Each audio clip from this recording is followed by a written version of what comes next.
امام مالک بن دینار رحمۃ اللہ علیہ فرماتے ہیں مجھ سے کہنے لگا پیسے آئے تو میں عیاش ہو گیا.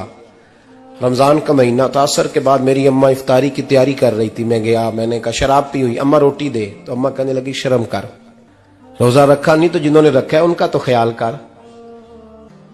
حضرت مالک بن دینار سے کہنے لگا اماں نے جب کہا نا شرم کر تو مجھے غصہ آیا, میں نے ماں کو تھپڑ مارا اور میری ماں جلتے ہوئے تندور میں گری. لوگوں نے مجھے پکڑ کے اندر بند کر دیا کمرے میں. ساری رات میں شور سنتا رہا پر نشے میں دھوت رہا. سویرے آنکھ کھلی اور میں نے کہا میری اماں کا, وہ تو لوگوں نے رات کو دفن کر دی جنازہ پڑھ کے. تڑپ کے کہنے لگا مجھے کیوں نہیں بتایا؟ تو کہتے ہیں لوگ کہنے لگے تیری مرتی ہوئی ماں کہہ گئی تھی اسے میرا منہ نہ دیکھنے دینا. کہنے لگا جب ماں کی انتقال کی خبر ملی تو میں نے کلاڑی لے کے وہ ہاتھ کاٹ دیا جس سے ماں کو مارا تھا. میں نے ساری جائیدادیں خیرات کر دیں.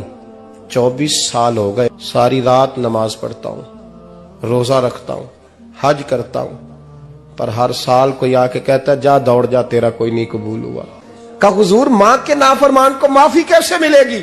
تو امام مالک فرمانے لگے نبی کریم نے فرمایا جا اسے جا کے بتا دے تجھے قیامت میں تیری ماں کی وجہ سے بخش دیا جائے گا. کہ حضور اماں کی وجہ سے کس طرح؟ تو محبوب فرمانے لگے اس کی ماں قیامت میں اس کے خلاف مقدمہ دائر کرے گی رب کریم کی عدالت میں, اے اللہ میں نے 9 ماہ پیٹ میں رکھا, درد سہ کے اسے جنا, جگر کا خون پلا کے پالا اور اسی نے مجھے قتل کیا.